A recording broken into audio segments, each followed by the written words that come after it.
Hey, Little Lolo coming back down to earth here, and I don't really like talking about drama all that much, but I feel like it is my duty, it is my due diligence as a content creator to provide you and to farm all the latest updates about what is going on in the internet world, because behind the curtains, ladies and gentlemen, it is not all memes and rainbows. Sometimes we have to tuck in our shirts, paint our Stanley Kubrick faces onto our flesh goals, and get serious for once, okay? Because Pokimane seems to have found herself in another pickle, and boy, let me tell you, it's not kosher, buddy. What I have come to notice as a reoccurring theme when it comes to Pokimane is that people love to hate on her. I mean, they fucking love it. It's like a sport to them, right?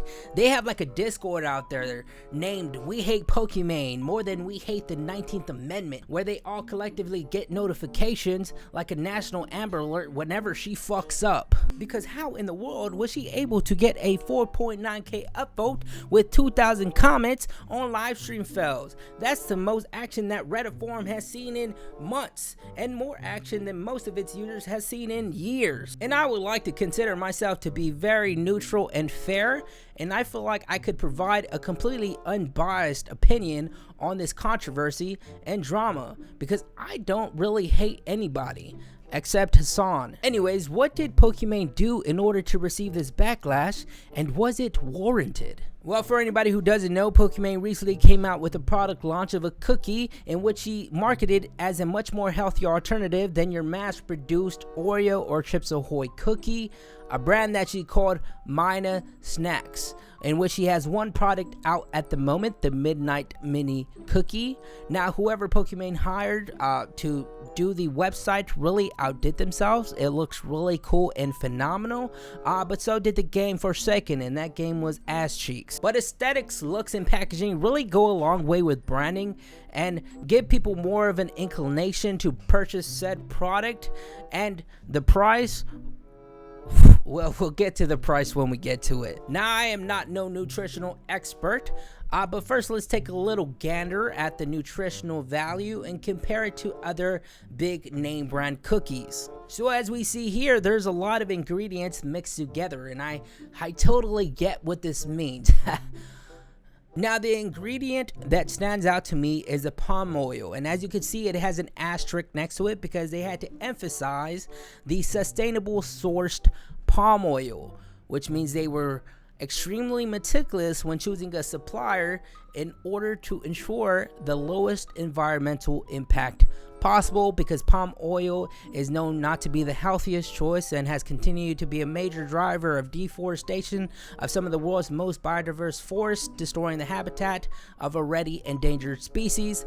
So they really wanted us to know that. Now, if we look at the nutritional facts, the only thing worth noting on it is the inclusion of the vitamin D as well as the other essential vitamins. More importantly, the vitamin D, because they really tried to market the entire brand around that idea. We have infused vitamin D into these delicious snacks. What's interesting to me about branding and marketing a certain product is that they will always emphasize the healthy value and the added nutrition in the product, but in reality, it's pretty synonymous with an unhealthy snack with just like a gram less of total fat or a gram less sugar. Like, there's not really much of a major difference, but since there is that small altercation, they can say it's healthier than an Oreo, because technically it is a factual statement, but that doesn't necessarily mean that the product itself is healthy. And you can definitely find other healthier alternatives like canned tuna and or eggs for your daily source of vitamin D.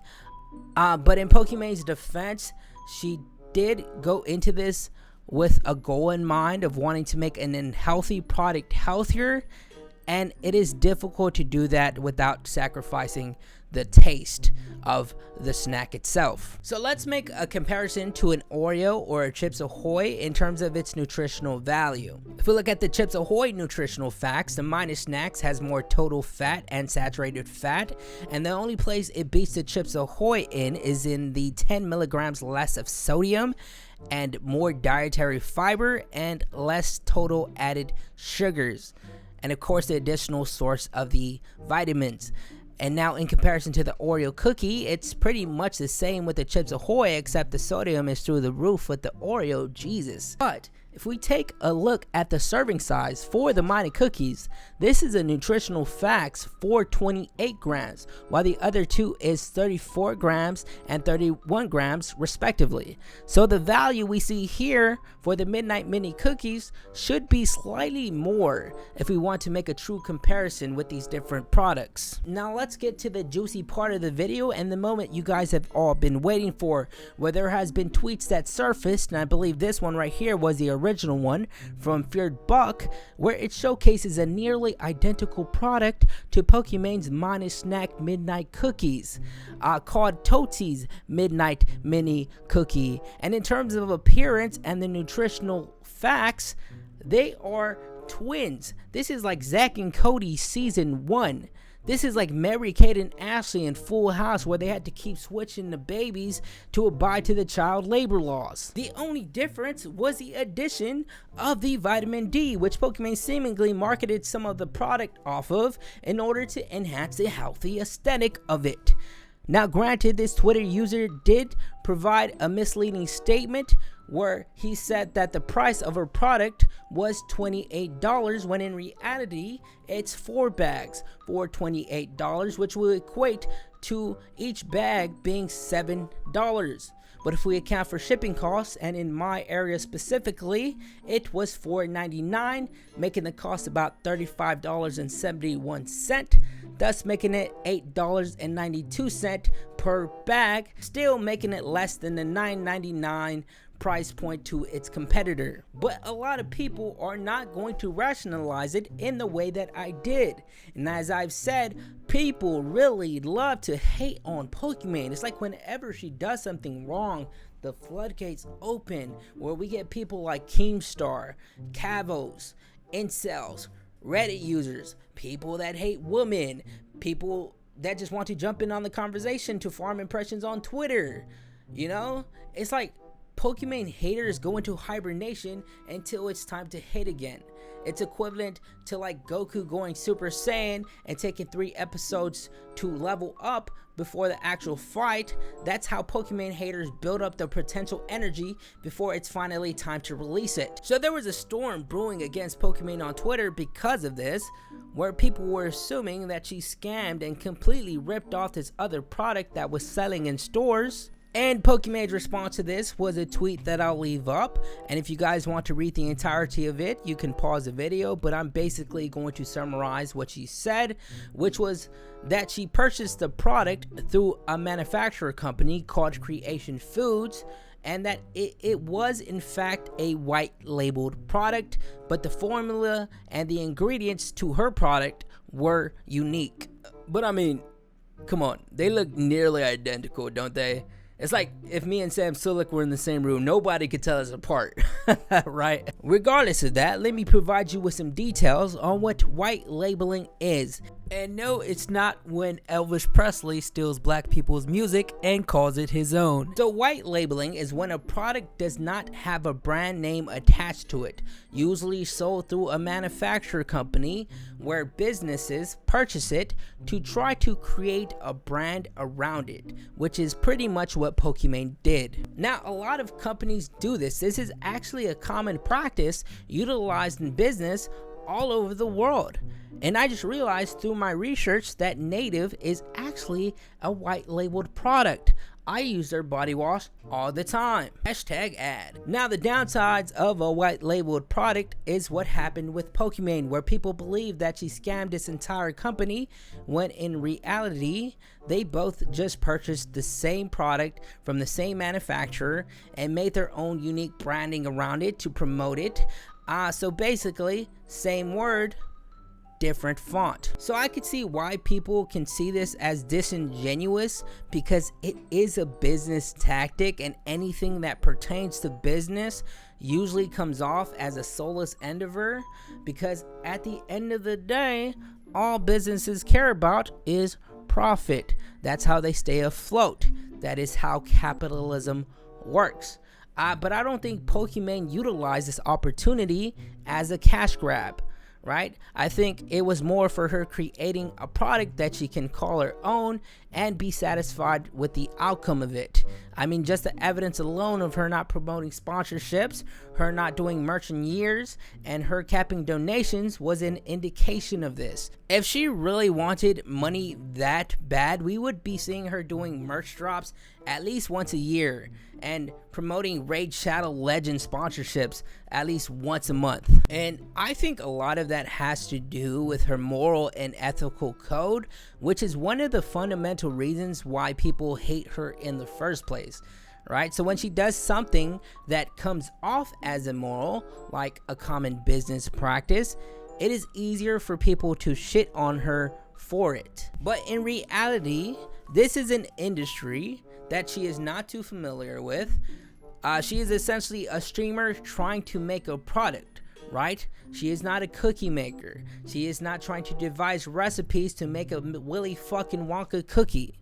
She most likely has a team, or she does have a team that does it for her, where she just kind of picks and chooses the different appearances of how she wants the packaging to look, the idea for the name, and that she wants it to be healthier. But she is not physically in the lab with the apron on, cooking like she's Walter White. Pokimane has a business partner that she works with that probably saw the potential and the numbers that Pokimane could pull based off her status on her social media platforms, and I'm pretty sure the business partner of hers handles majority of the business expenditures and the process of everything in order to make the brand more profitable. 20 years of food and snacks industry experience, from Kellogg's to Noosa to Planterra. She has really done it all. Where Pokimane is mainly the face of the brand in order to heighten sales, and I'm not saying that she isn't behind the creation of the product, but if I had to guess her effort in comparison to others, it'd be like 40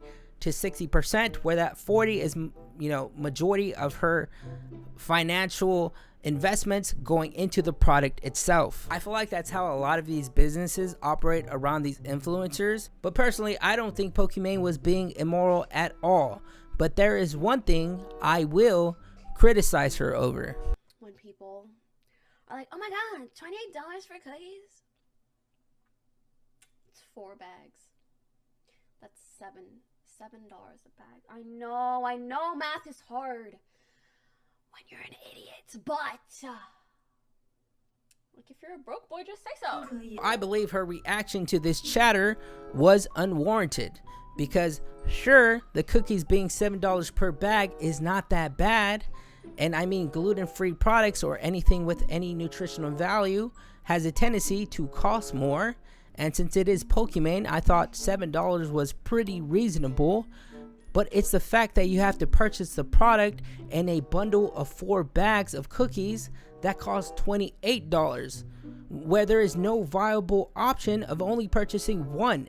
That I thought that was an issue, right? That is not a very reasonable business strategy, especially if you want to market your product to, be marketed towards every consumer in every part of the class of society. This price point, you're aiming it towards people who are at least middle to upper middle class and above, because people who are poor or are barely making ends meet will not choose a $28 product over a $4.39 pack of Oreo cookies.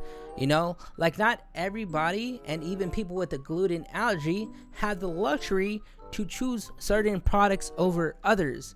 There are genuinely people out there who cannot afford this price point, who want to support Pokimane, but they can't because of this weird bundle that they did that, sure, on their end was a smart business strategy to raise sales, but with the neglect of people who are, as she said, broke. Now granted, she did apologize for this, where she said she was going to consider pricing to keep her brand as affordable as possible for everyone, which is good, but I think a solution that we could literally do right now is sell the bag of cookies per bag. $7 is a lot, but in comparison to the $28 bundle, it's a little bit more doable, right? Like, what am I gonna do with 3 extra bags, Pokimane? They're gonna be sitting in my pantry for a month. I personally also don't think she should have responded to the chatter at all. She's fueling the fire for them, right? She definitely got one guide. And if we could all remember what happened last time she did that, it was pretty much the same outcome, where people all over the internet went batshit fucking bananas. I don't know what it is about Pokimane, but they go fucking crazy when she does something wrong. They start to write on Twitter, they start to write on Reddit, and anywhere they could just go to send their message across on how much they despise Pokimane and everything that she stands for. And as we could see, based off these tweets, there is a lot of division between the men and the women. Like, guys, there is literal war going on at this very moment. People are dying, and we're worried about cookies, says a guy who is making a literal video on the Pokimane cookie situation. But granted, this is my due diligence. Don't forget that. I'm the internet guy. I want you to be informed on this very minor and very unimportant situation. At the end of the day, Pokimane is not a bad person. That's it. Anyways, that's all for me. I'm off to another dimension. See ya.